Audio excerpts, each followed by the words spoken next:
다 찾으신 줄 알고 제가 하나님의 말씀을 읽도록 하겠습니다. 이것은 살아계신 하나님의 말씀입니다. 귀 기울여 들으십시오. 너희가 예루살렘이 군대에게 에워싸는 것을 보거든 그 멸망이 가까운 줄 알라.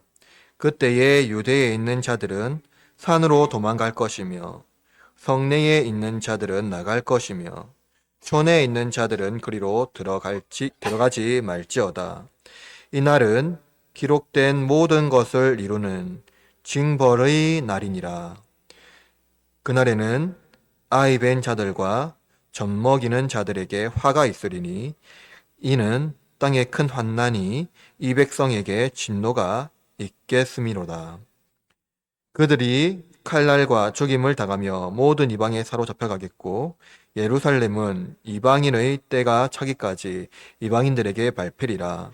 1월 성신에는 징조가 있겠고 땅에서는 민족들이 바다와 파도와 성난 소리로 인하여 혼란 중에 공고하리라. 사람들이 세상에 임할 일을 생각하고 무서워함으로 기절하리니 이는 하늘의 권능들이 흔들리겠음이니라. 그때의 사람들이 인자가 구름을 타고 능력과 큰 영광으로 오는 것을 보리라. 이런 일이 되기를 시작하거든 일어나 머리를 들라. 너희 속량이 가까웠느니라 하시더라. 아멘. 말씀드린 바와 같이 오늘은 대강절이라고 하기도 하고 또 대림절이라고도 하는 그 대림절 첫째 주일입니다. 대림절 첫째 주일은 주님 다시 오심을 기다리면서 깨어서 주님을 이제 기다려야 하는 그 절기입니다. 그래서 어떤 일을 하냐면 착한 일에 힘쓸 것을 또 강조하고 있지요. 교회력 시작으로는 이제 대강절 첫 주부터 이제 교회력이 시작됩니다. 그래서 이제 우리는 사실은 이제 새로운 이제 한 해가 시작되었다라는 거죠. 현대 사회에서 우리는 대림절 줄기를 연말연시라고 하죠. 사실은 12월 연말이고 이제 또 연시가 시작되죠. 그래서 그런 어떤 분위기 속에 보냅니다. 성탄 장식과 빛으로 세상을 화려하게 치장하고 만들어내지만 사실 그 속에는 의미가 없습니다. 트리 조명을 다는 것, 트리 조명을 많이 하죠. 가정마다 막 트리를 만들고 사실은 요즘에는 트리 만드는 게 이제 거의 상업적으로 많이 변했잖아요. 그런데 이 트리에 조명을 다는 것은 그 기원이 어디냐면은 그 화환, 꽃이 있잖아요. 꽃다발 이렇게 화환을 만들어서 그 사이에 이렇게 초 4개를 두고 빛을 밝힘으로써 된 것이 이제 트리의 기원이에요. 왜 이렇게 초를 밝혀놓고 한 주에 초를 밝혀놓고 이렇게 할까요? 이것은 이제 한 주간 기다리면서 주님 오실 날을 기다리며 한 주간의 어떤 소망하는 것들을 밝혀내기 때문입니다. 그러므로 우리는 예수 그리스도를 소망하면서 그 12월을 대강절을 보내야 하는 거죠. 무엇입니까? 우리는 피조 세계와 우리를 구원하기 위하여 죽지 않는 분이 죽을 운명을 안고서 이 땅에 태어나신 그리스도를 묵상하며 기쁜 마음으로 대림절을 보내야 합니다. 이스라엘 땅에서 예수님 오실 때 이스라엘은 정말로 어두운 시기였습니다. 율법의 정신은 희미해졌고요. 성전 예배는 장사한 사람들의 장소가 되었습니다. 정치적으로는 로마에 압제해 있었고요. 당시 유대의 분봉왕으로 있었던 그 헤롯과 그 일파들은 백성들을 돌보지 않았고요. 심지어 예수님의 탄생 소식을 들은 헤롯은요, 그 백성들의 영아들을 죽게 하는 끔찍한 일을 만들어냈습니다. 정치적, 경제적 위기의 순간에 유대인들은 어떤 생각을 했을까요? 그들은 유대 제국을 다시 다윗 왕가로 세울 수 있는 강력한 군주를 기대했습니다. 오늘 여러분의 시대는 어떻습니까? 풍요로움 중에 궁핍이 공존하고 있습니다. 경제적, 정치적 안정이 여러분의 삶을 풍요롭게 합니까? 예, 그렇다고 할 수 있죠. 인생을 살아가는데 여러 사람들은 크게 결핍이 없이 살아가고 있습니다. 대부분 도시민들은요, 삶을 살아가는데 그렇다고 말합니다. 특별히 여기 명지 지역에 있는 사람들은 그렇게 결핍이 없다고 말들 많이 합니다. 그러나 여러분, 풍요로움 속에 빈곤이 있지요. 여러분의 영혼은 누가 책임을 집니까? 지난주 우리는 부유한 청년 관리에 대한 말씀을 들었습니다. 그는 세상에서 영원한 복을 누리며 살 것을 영생으로 생각했습니다. 자신의 재산으로 적절하게 이웃을 돌보기도 하고, 그러면서 그것으로 영생을 살 수 있다라고 그는 말했고요. 그러면서 이 땅에서 영원한 생을 살 수 있다고 그는 또 생각을 했어요. 이처럼 풍요로운 시대에 사는 자들은 죽을 일들을 생각하지 않고 마치 평생 살 것처럼 살아갑니다. 현대사회의 기술력 또는 이를 부추기고 있지요. 예수님은 다시 오실 것 같지도 않고 오시기 전에 인류는 영원한 생명을 마치 기술력으로 이룰 것 같이 말합니다. 과거보다 높은 의료 기술, 심지어 최근에는요, 디지털 세계로 전환하여서 인류가 신이 되는 것처럼 말하고 있어요. 마치 무엇을 조작해가지고 기억력을 조작하거나 뭘 해서 영원히 죽지 않는 것처럼 말하고 있어요. 그런 미디어가 요즘에 너무나도 많이 일어나고 있습니다. 여러분, 앨런 머스크 알죠? 그분은 영생을 말하고 있어요, 이미. 더 이상 기독교 신앙으로 내세를 믿는 것은 어리석은 시대가 도래한 것입니다. 예루살렘의 어두운 시계와 같이 성경 말씀인 희미해져가고 예배는 어리석은 자들의 몸이 될 것입니다. 인간이 신이 되는 시대에 우리는 살고 있습니다. 이런 시대에 예수님 이름으로 고난받는 것은 순교와 같아요. 성경 말씀대로 그리스도인의 삶을 살아간다는 것은 매우 어려운 시대입니다. 예수님 다시 오실 것을 하루하루 기다리며 살아가기에는 세상이 너무나도 좋습니다. 그러나 세상 나라를 하나님 나라로 착각해서는 안 됩니다. 세상 나라는 하나님 나라를 향하고 가고 있고요. 또 그의 나라는 이 땅에 오고 있습니다. 곧 임할 것입니다. 그러므로 여러분, 대림절 첫째 주일을 보내면서 예수님 이름으로 어리석은 자라 놀림 받는 것을 여러분 기뻐하십시오. 그것은 실패가 아니라 하나님의 목적을 이루는 성공이기 때문입니다. 따라서 오늘 제가 여러분에게 이 본문을 통해서 대림절 첫째 주일 설교를 하려는 목적은 이것인데요. 여러분이 세상 나라에 거주하고 고난 중에 있을 때 그것이 하나님의 실패가 아니라 하나님의 목적을 이루는 성취임을 고백하는 것입니다. 오늘 하나님께 주신 말씀을 통하여 말씀의 묵상을 통하여 대림절 첫째 주일을 기대하는 여러분이 되기를 바랍니다. 먼저 환난 속에 깨어 준비하라입니다.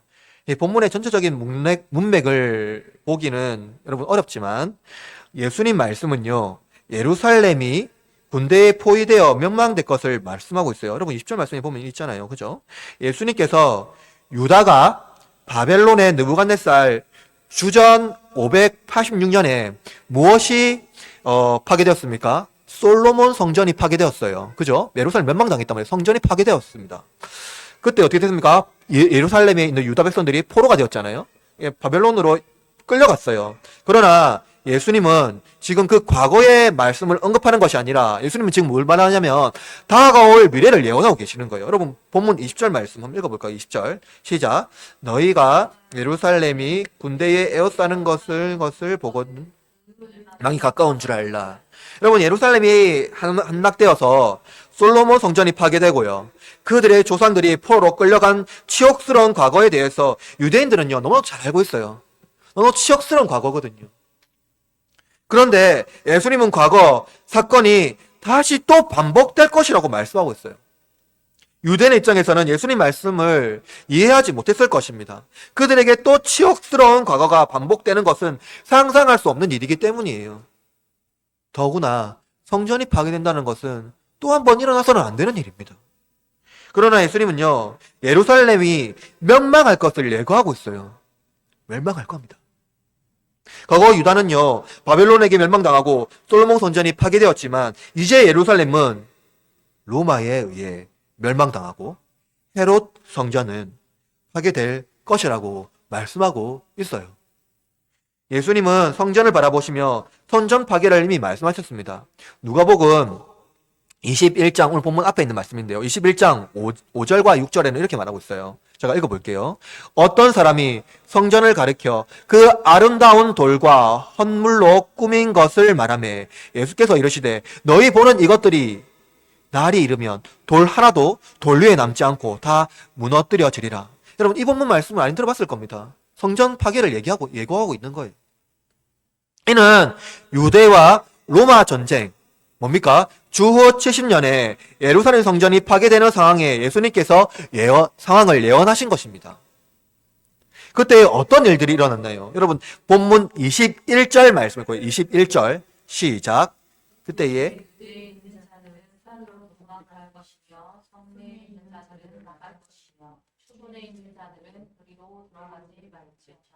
여러분, 예수님은요, 지금 유대 사람들에게 예루살렘이 멸망할 것을 예고하시면서 상황이 얼마나 긴박한지 묘사하고 있습니다. 유대에 있는 자들, 산으로 도망가고요. 예루살렘 성 안에 있는 자들은 그 성에서 나가야 하고, 성 외곽에 있는 자들은 성 안에 들어가면 안 된다고 말하고 있어요. 그런데 여러분, 이 말씀을 읽어보면은 너무나도 이상하지 않습니까? 전쟁이 일어나면 사람들을 보호하기 위해서 성벽을 세우고 적군을 막아야 합니다. 성벽은 최후의 보루로서 성 안에 있는 사람들을 보호하고 백성들은 성 안에 나가면 바로 적군에게 노출되기 때문에 매우 위험해요. 그들을 보호할 성은, 그런데 그들의 보호할 성이요, 안전하지 않습니다. 예수님의 말씀은 최후의 심판을 말씀하는 것 같아요. 그들을 보호할 성이요, 그들의 보호자가 보호막이 되어주지 못합니다. 유대인들은 이제 유대 지역에서 피난처를 찾을 수가 없어요. 그들의 성 자체가 그들을 보호하지 못하니 어딜 가더라도요, 그들을 보호할 수 있는 무엇이 존재하지 않습니다. 22절에서 예수님은요, 이것이 기록된 것을 이룰 것이라고 말합니다. 이룰 것이라고요. 그래서 22절 원문 그대로 번역하면 이런데요. 헬라어 원문을 번역하면 이렇습니다. 왜냐하면 징벌의 날들은 이것들을 기록된 모든 것을 징벌의 날들은 이것들이 기록된 모든 것을 성취하는 것이다 라고 번역해야 돼요. 원문 그대로 번역하면은요, 그대로 완전히 성취될 겁니다. 성취하는 것, 성취하는 말은요, 수동태예요. 수동태. 누군가에 의해서 되어진다는 거예요. 근데 그것이 로마에 의해서 된다는 말씀일까요? 로마가 이스라엘을 함락하도록 허락한 분이 누구입니까? 유대 제국을 함락하도록 바벨론에게 허락한 분이 누구입니까? 아수르를 허락한 분이 누구입니까? 하나님이 허락 없이는 그런 일들이 일어나지 않습니다. 구약성경에 보면은요, 유대를 이방인을 도구로 써서 유대를 심판하는 채찍으로 쓴다고 하는 말씀이 많은데요, 그거 하나님께 하시는 거예요. 이 말씀은요, 신적 수동태라고 하는데요, 그건 하나님께서 이루신 성취입니다. 따라서 유대의 멸망과 예루살렘 성전 파괴는 국가적 재난과 비극이 아니라 하나님의 장엄한 심판입니다. 이날 바로 구약 성경에서 말하는 선지자들이 말하는 그날의 심판이에요. 이 형벌은 로마의 역사를 보면은요, 디투스 장군이 이스라엘 성전을 함락시키고 유대인을 학살했던 유대 로마의 전쟁입니다. 주후 66년부터 73년까지 일어났던 전쟁인데요. 이 전쟁은요, 실제로 로마에 저항했던 열심당을 비롯한 혁명가들이 무차별하게 죽임을 당했을 뿐만 아니라 수많은 민간인까지도 학살당했어요.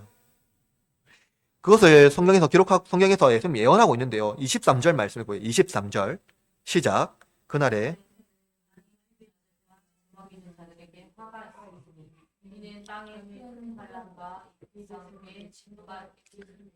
여러분, 남성은 기록 안 돼 있는데요, 남성은 당연히 군인이기 때문에 기록이 안 될 수 있어요. 근데 여러분, 지금 뭡니까? 산모들과 유아들이 학살을 당해요.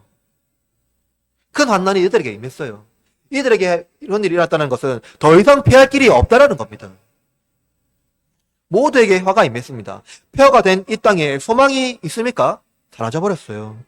아모스 선지자는 이렇게 예언했습니다. 아모스 5장 18절 말씀인데요. 화 있을진저 여호와의 날을 사모하는 자여 너희가 어찌하여 여호와의 날을 사모하느냐? 그날은 어둠이요 빛이 아니라. 유대인들은 로마 제국을 세웠고요. 그 로마 제국을 통해서 유대인들은 로마 제국을 제거해버리고 유대 제국을 이룰 것이라고 말했어요. 그들은 꿈은요, 이 전쟁을 통해서 다시 하나님께서 우리에게 유대 제국을 세워줄 것이라고 엄청난 기대와 소망을 했을 겁니다. 메시아를 보내줄 것이라고 생각했을 겁니다. 그들에게 강력한 군주 메시아가 와서 유대 제국을 통치하고 다스릴 것이라고 그들은 철저하게 믿었어요. 주자들은 예루살렘에서 예수님이 메시아로서 유대 왕으로 즉위할 것이라고 기대했습니다. 예루살렘에서요. 낙이 타고 가신 그 예수님이 예루살렘에서 진짜 완벽한 군주로 세우실 것이라고 말했어요. 그래서 예수님 우편과 좌편에 우리 앉아주십시오라고 말했단 말이에요. 그런데 여러분, 그 예루살렘에 임박한 그날이요, 예루살렘의 멸망의 날입니다.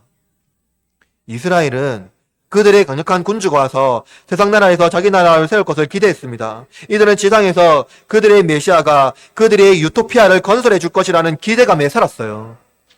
하나님의 날, 그날은 세상의 종말이 아니라 유대 제국이 세계의 패권을 잡는 날로 유대인들은 이해했습니다. 하나님의 심판, 그것은 이방인의 심판이지 우리의 심판이 아니라고 믿었어요. 즉 하나님의 심판, 그것은 오히려 유대인들에게는 너무나도 좋은 거였어요. 그러나 오히려 하나님의 선민인 이스라엘이 하나님을 알지 못하는 이방인으로부터, 로마인으로부터 멸망당했습니다. 하나님의 권능이 부족해서 그렇습니까? 그렇지 않아요. 24절 말씀, 본문 24절 읽어봅시다. 24절 그 시작. 그들이 칼날에 죽임을 당하며 모든 이방의 세상을 들어가겠고 예루살렘은 이방인의 때가 차기까지 이방인들에게 밝히겠다. 주 70년 예루살렘 성전 파괴는 유대 제국이 하나님의 성전이 아니라는 것을 보여주는 겁니다. 더 이상 이스라엘 성전이요, 하나님의 성전이 아니라는 거예요. 그리고 유대 제국이 하나님 나라가 아니라는 것을 분명히 보여주는 겁니다. 이스라엘 나라는 이방인에게 사로잡혀 갑니다. 그러나 영원히 이스라엘이 이방인에게 사로잡히는 것은 아닙니다. 그것은 이방인의 때가 차기까지라고 말씀하고 있어요. 이방인의 때가 차기까지요. 바울은 로마서에서 이렇게 말합니다. 로마서 11장 25절에 형제들아 너희가 스스로 지혜 있다 하면서 이 신비가 너희가 모르기를 내가 원하지 아니하노니 이 신비는 이방인의 충만한 수가 들어오기까지 이스라엘의 더러는 우둔하게 된 것이라. 이스라엘이 깨닫지 못합니다. 이방인의 수가 충만하게 되기까지요. 근데 여러분, 이는 유대인들의 멸망과 이방인의 충만한 수가 들어오기까지의 시대를 말하고 있어요. 유대인의 멸망, 뭡니까? 주 70년 이후. 그리고 이방인의 수가 충만하게 이루어지는 그 시간이요. 그 시간을 말하고 있어요. 그래서 오늘 본문은요, 수미쌍간이라는 문학적 구조를 가지고 있는데 20절에서 예루살렘 성전과 유대 나라의 멸망을 말씀하고 있고요. 27절에 보면은 무엇을 말하고 있냐니까 예수님이 다시 오실 날을 기록하고 있습니다. 즉 유대 나라가 멸망하고 하나님 나라가 오고 있음을 말하고 있어요. 바울은 로마서 11장 25절에서 이방인의 수가 충분하게 들어오기까지 이스라엘이 우둔하다고 말하면서 26절에서는 이렇게 말하고 있는데요. 그리하여 온 이스라엘이 구원을 받으리라 라고 말씀하고 있습니다. 이 말씀을 일부 사람들은 온 이스라엘을 유대인으로 이해하고 이방인의 구원이 유대인의 모든 구원이라고 생각하는 사람들이 더러 있는데요. 여기서 온 이스라엘은 무엇을 말합니까? 유대인을 말할까요? 아닙니다. 교회입니다. 믿는 자의 무리, 교회를 말하고 있어요. 유대인들은 세상 나라와 하나님 나라를 구분하지 못했어요. 그들이 기대하는 하나님 나라는요, 강력한 군주가 다스리는 유대 제국이었어요. 이 땅에서 하나님 나라를 이룰 거라는 그들만의 유토피아를 건설하려는 것이었습니다. 세상에서 유토피아를 건설하고 유대인이 세계 패권을 잡고 모든 나라를 통치하는 세계를 꿈꾼 거예요. 그러나 하나님 나라는 유대 나라를 멸망시키고 그들의 예루살렘 성전을 파괴했습니다. 이는 세상 나라가 하나님 나라가 아니라는 것이며 하나님의 교회는 예루살렘의 성전이 아니라 모든 믿는 자의 교회라는 것을 말씀하고 있습니다. 즉 율법과 혈통인 이스라엘이 구원의 상속자가 아니라 복음의 선포로 인하여 이방인이 구원의 상속자가 된다는 겁니다. 세상 사람들은 세상 나라가 곧 유토피아를 이룰 것이라고 기대하고 예수님이 다시 오실 것을 잊어버리고 삽니다. 아니, 그냥 없다라고 말하고 있어요. 기술이 진보하고 의료가 진보하면서 삶의 놀라운 혁신이 우리 중에 실제로 일어났습니다. 더 이상 종말을 두려워하지 않고 예수님이 다시 오실 것이라는 확신이 없어요. 사실 그것은 거짓이라고 말하고 있습니다. 그러나 여러분, 풍족한 시대에 살지만 세상 나라가 하나님 나라고 생각하면서 살아가서는 안 됩니다. 우리가 살아가는 이 땅, 사실 그것은 하나님 나라긴 하죠. 하나님 나라입니다. 그러나 본질적으로 세상 나라는 하나님 나라와 달라요.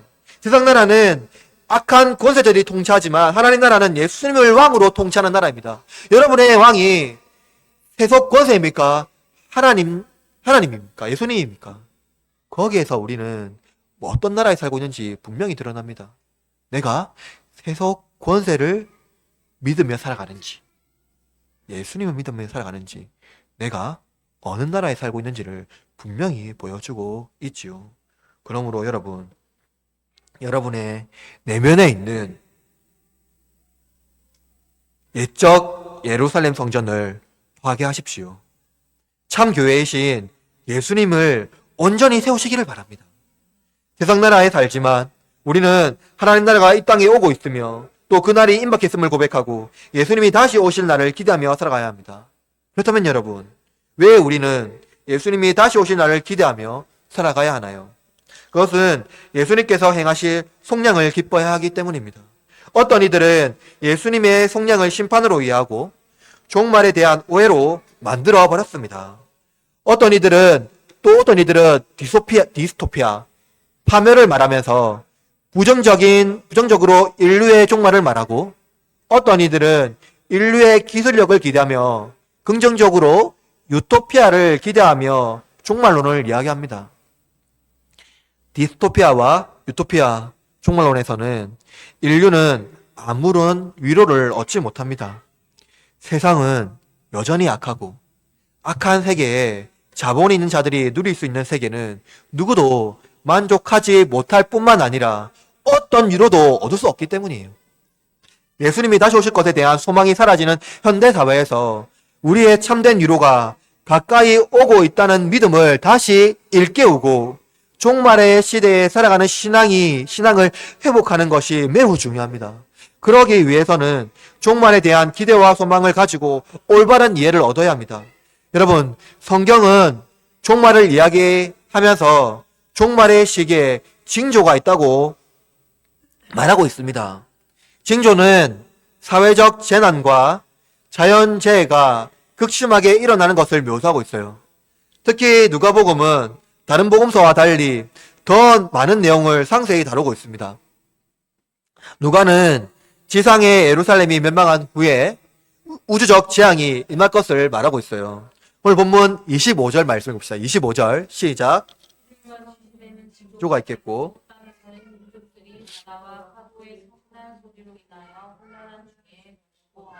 여러분 21절에 보면은요, 하늘과 땅에 징조가 있습니다. 하늘에는 뭐가 있습니까? 일호성신이라고 하는데 해와 달과 별이죠. 그리고 땅에는 뭐가 있습니까? 땅에는 땅과 바다가 있어요. 그죠? 그리고 땅과 바다에는 어떤 일들이 일어납니까? 기근과 쓰나미가 일어나요. 그죠? 네. 땅이 곡식을 못 맺잖아요. 그래서 기근이 일어나고, 그리고 파도가 치면서 엄청난 그 해일이 일어납니다. 해, 달, 별 징조가 있다고 말하지만 어떤 징조인지는 기록되지 않았어요. 그러나 구약 성경에 의존하여 이 말씀을 보면은요, 이사야 13장 10절에는 이렇게 말합니다. 하늘의 별과 별무리가 빛을 내지 아니하며 해가 돋아도 어두우며 달이 그 빛을 비추지 아니할 것이로다. 여러분, 해달 별을 지으신 분, 땅 바다를 지으신 분, 자신의 피조물로, 자신이 피조물로서 그의 형상을 하나님 만드시고 그것을 다루게 하신 존재가 무엇입니까? 인간이잖아요. 또 그 인간에게 징조를 주셨어요. 하나님은 하늘의 별과 땅의 모래로 아브라함에게 자손의 징조를 삼으셨고 바다 한가운데서 그의 민족의 구원을 이루셨습니다. 그는 세상의 모든 만물을 통해 자기 뜻을 보이시며 또 구원을 이루십니다. 하늘과 땅과 바다의 징조는 하나님의 구원이 임했음을 보여주는 거예요. 26절 더욱 극적인 모습을 연출하는데요. 26절 말씀 읽어봅시다. 시작. 사람들이 세상의 일반 일을 생각하고 수호하고 부정하려니 이는 하늘의 권세들이 흔들리겠습니다. 또다시 땅과 하늘을 대조하여 기억합니다. 그죠? 땅의 사람은 하늘의 권능 때문에 극심한 두려움에 시달리고 심지어 뭐합니까? 기절까지 해요. 그리고 또 본문에 세상에라는 말이요. 어떤 지역에 국한된 것이 아닙니다. 그냥 예루살렘 지역에 국한된 것이 아니에요. 이것은 전 세계를 말하고 있어요. 모든 세계요. 하나도 빠짐없는 우주를 다 포함한 모든 것을 다 포함하고 있는 겁니다. 모든 세계의 사람들은, 그리고 모든 우주는 하늘과 땅, 바다에 일어나는 일들을 보고 극심한 공포심에 사로잡힐 겁니다. 극심한 공포심이요. 심지어 기절까지 하니까요. 마치 영화를 보는 것 같이 종말의 재앙이 임할 것입니다. 그러나 여러분, 이 본문의 핵심은 세상의 종말에 일어난 어떤 현상에 초점을 맞춘 것이 아니에요. 어떤 현상이요.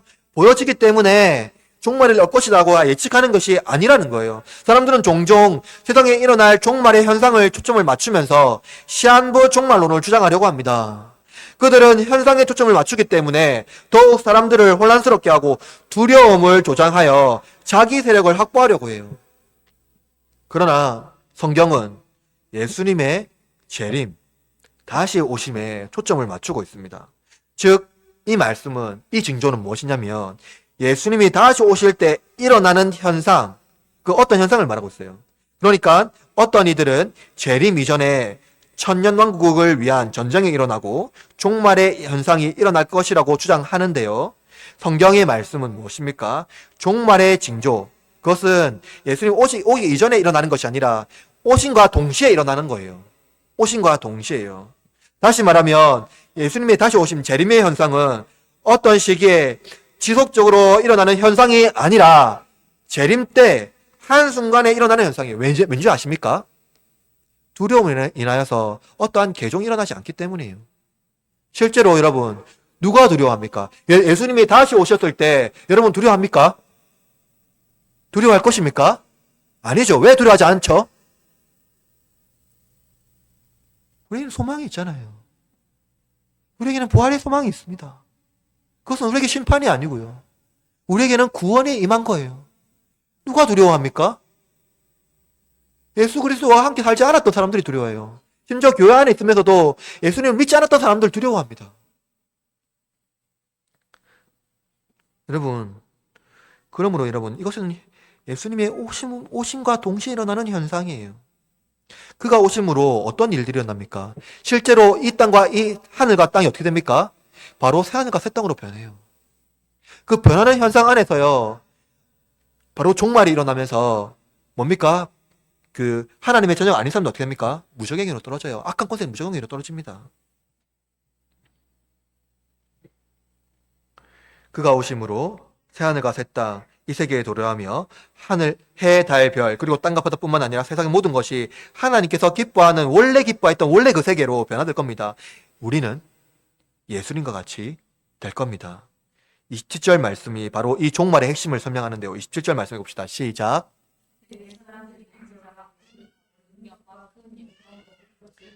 여러분, 종말의 현상은 피조세계의 멸망이 아니라 무엇이에요? 예수님이 다시 오는 것을 보는 거예요. 예수님이 다시 오는 것을 보는 겁니다. 그가 오실 때 결박된 모든 악한 권세는 실제로 무적행위로 이제 완전히 떨어질 겁니다. 그리스도의 형제이며 하나님의 자녀인 그리스도인들은 그리스도와 같이, 예수님과 같이 하나님께서 재창조하신 세계에서 영원한 복락을 누릴 거예요. 그와 같이 변화됨으로 말미암아. 그리스도인이 기대하는 종말의 세계에서 영원토록 누리는 유토피아를 건설하는 것이 아니라 예수님께서 반드시 오신다는 믿음의 확신을 가지고 하나님의 나라에 삶과 새 땅이 이루어질 거라는 거예요. 그러나 그날 언제 임할지 모릅니다. 자연현상을 보고 그것을 판단하는 건 매우 위험한 거죠.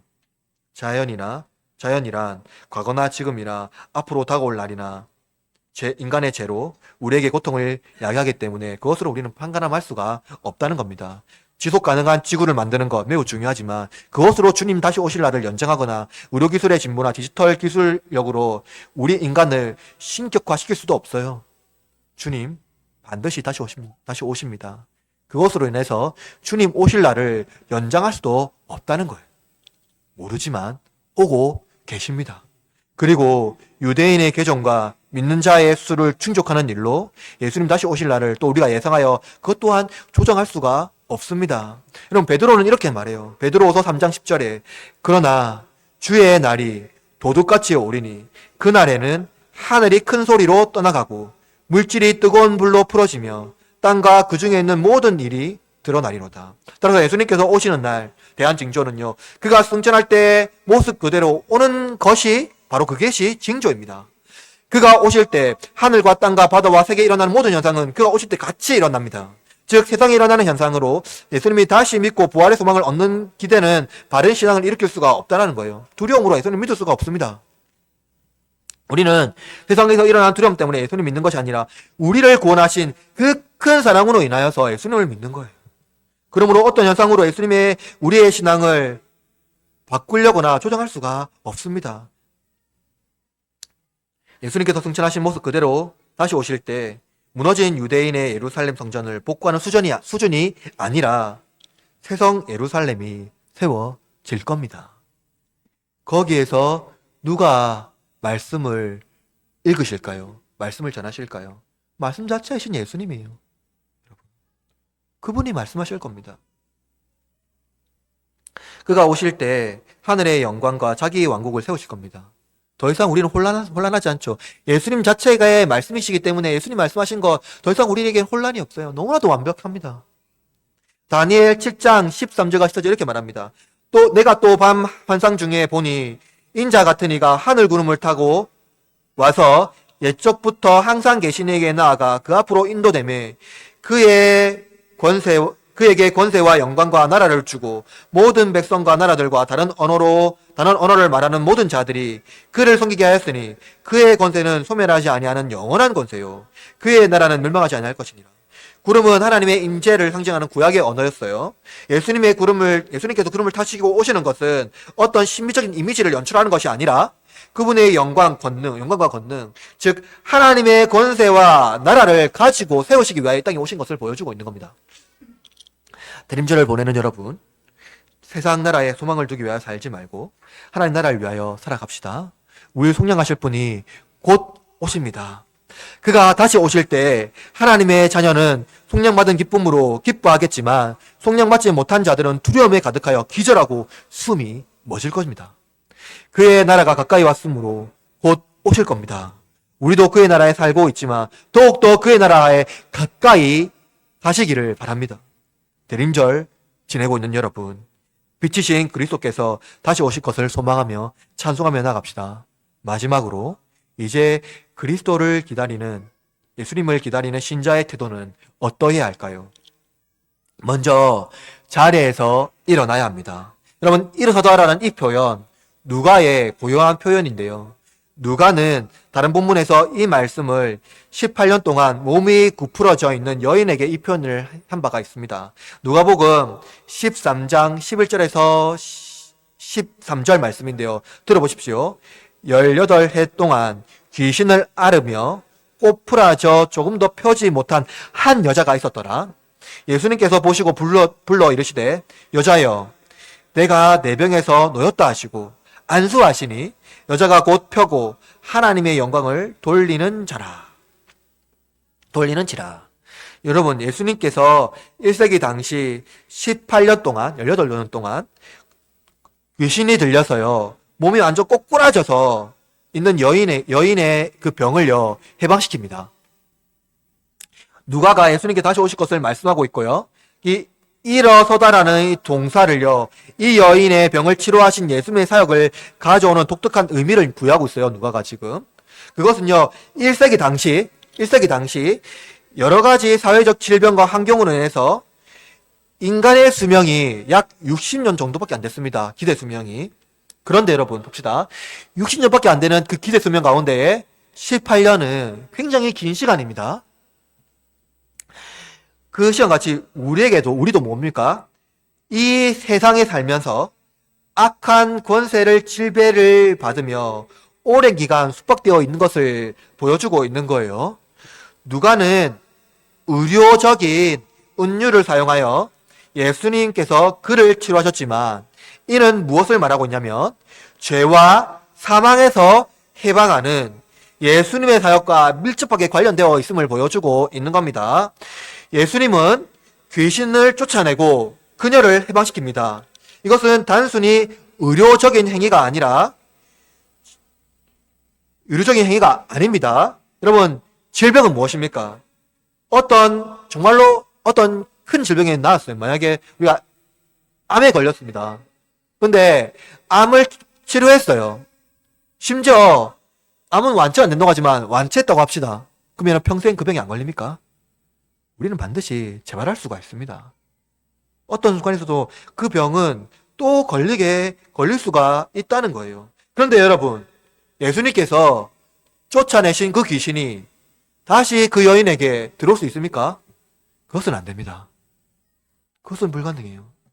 예수님께서 한번 죄와 사망을 제거하셨는데 그것이 다시 우리에게 임할 수 있습니까? 그러면 여러분 다시 예수님 십자가에 못 박아야 돼요. 그런 일들은 일어나지 않습니다. 무엇을 말하냐면 예수님께서 죄와 사망에서 속박되어 우리를 구원하신 그 일은요 너무나도 완벽하다는 거예요. 그 일은 다시 재발하지도 않고 너무나도 완벽하기 때문에 너무나도 완전히 우리한테 임하였다는 겁니다. 그것은 굴복된 우리를 다시 일으켜 세워서 자기 피와 생명을 우리에게 주신 것을 말하고 있어요. 죄의 무거운 멍에를 벗고 예수님은 우리를 해방시켰습니다. 그러므로 여러분, 우리는 죄와 사망에서 벗어나 예수님을 우리의 해방자로 맞이해야 합니다. 또한 이는 신자가 세상에서 얻는 박해와도 깊은 관련이 있습니다. 세상 권세는 신자를 속박합니다. 우리 구주가 오실 때 세상 권세를 심판하고 우리에게 참된 자유를 여러분 허락하실 줄 여러분 믿으시기를 바랍니다. 그러므로 여러분 예수님 우리를 다시 세워 주십니다. 다음으로 머리를 들어야 합니다. 머리를 드는 행위, 그것은 무엇을 말하냐면 눈을 들어 하늘을 바라보는 행위와 같습니다. 예루살렘이 무너짐으로써 유대제국은 멸망했고요. 세상 나라도 멸망하게 될 겁니다. 그러나 예수님은요 영광과 권능 중에 임할 겁니다. 이는 신자들에게 예수님의 다시 오심이 심판이 아니라 구원의 여정이기 때문에 고개를 떨구지 말고 들고서 예수님을 바라보라고 말합니다. 여러분, 유대인들은 예루살렘 성전이 파괴되었기 때문에 고개를 떨구며 좌절합니다. 그러나 여러분이 가지고 있는 무엇이 떨어졌습니까? 그것이 뭔가 실패가 일어났습니까? 원하는 대로 되지 않습니까? 여러분, 그렇다고 해서 고개를 떨구지 마십시오. 들고 주님을 바라보시기를 바랍니다. 예수님께서 영광과 권능 중에 임할 것이기 때문입니다. 이는 신자들에게 예수님 다시 오심이 심판이 아니라 구원의 여정을 말해주고 있습니다. 고개를 떨구지 말고 예수님을 바라보십시오. 요한복음 14장 2절에 3절에 이렇게 말합니다. 내 아버지 집에 거할 곳이 많도다. 그렇지 아니하면 너희에게 일렀으리라. 내가 너희를 위하여 거처를 예비하러 가노니 가서 너희를 위하여 거처를 예비하면 내가 다시 와서 너희를 내게로 영접하여 나 있는 곳에 너희도 있게 하리라. 우리의 재림은 심판이 아니라 구원이지요.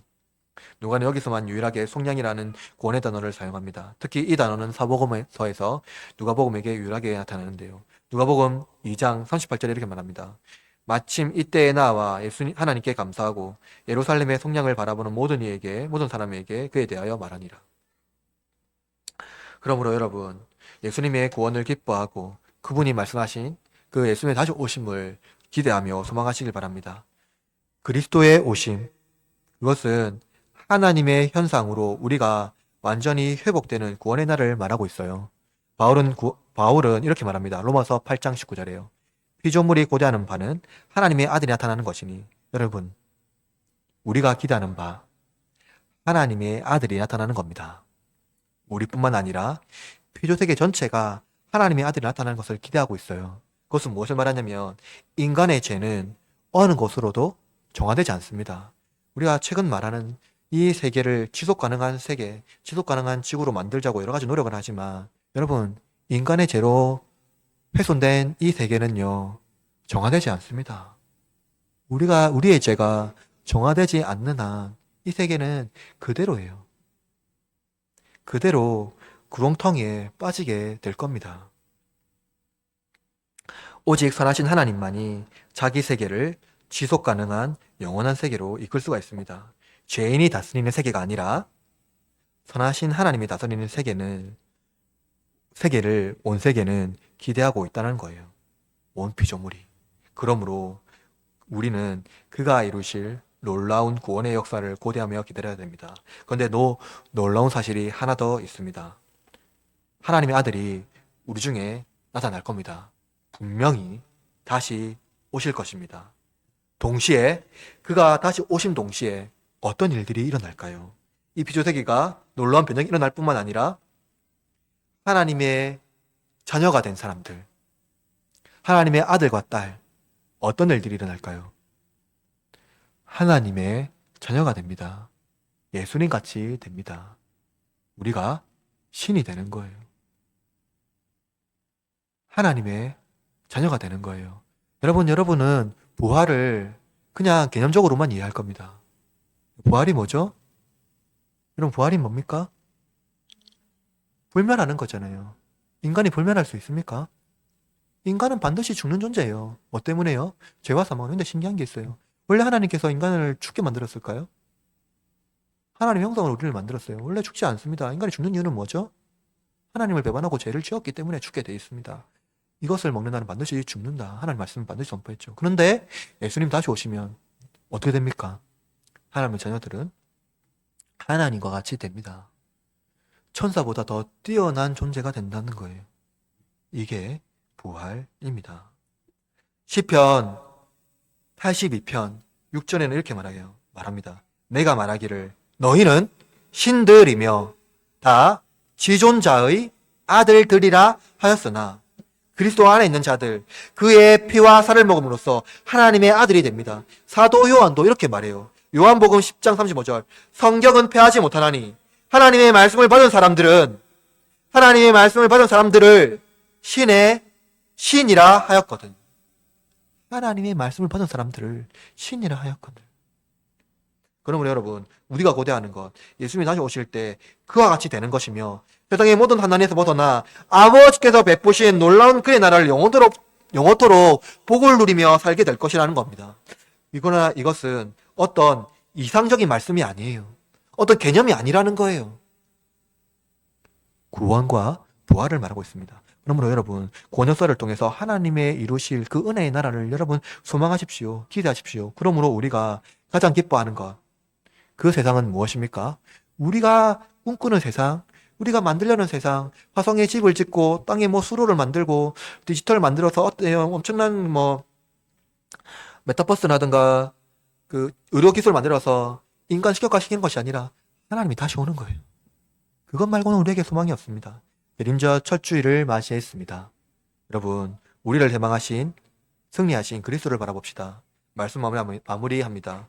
우리를 환난 속에서 깨어 준비하게 하시고 속량의 날을 소망하며 하나님의 나라를 바라보는 그러한 신자로 살아가야 합니다. 이를 통해서 우리는 대림절 첫째 주일 예수님 다시 오심을 고대하며 소망하는 신앙이 무엇인지 살펴보았습니다. 우리는 속량을 기뻐하며 사랑과 섬김으로 예수 그리스도의 증인이 되어야 합니다. 예수님께서 다 약속하심으로 다시 오실 것입니다. 다만 그 시기와 때를 알 수 없지만 늦춰지지는 않을 겁니다. 말씀하신 바대로 반드시 오실 겁니다. 그분이 영광과 권능으로 오실 때 여러분 그분을 바라보십시오. 고개를 떨구지 마십시오. 일어서서 예수님 오심을 환영하고 그분을 영접하기 위하여서 여러분이 가지고 있는 등불의 불을 끄지 마시기를 바랍니다. 요한계시록 22장 20절 이렇게 말합니다. 이것들을 증언하신 이가 이르시되 내가 진실로 속히 오리라 하시거늘 아멘. 주 예수여 다시 오시옵소서. 대림주를 보내시며 소망 중에 그분을 영접합시다. 깨어 있으시다. 빛으로 오신 그리스도와 같이 빛의 절기를 기쁨으로 보내는 흐르는 장로교의 모든 교우들 되기를 주님의 이름으로 축복합니다.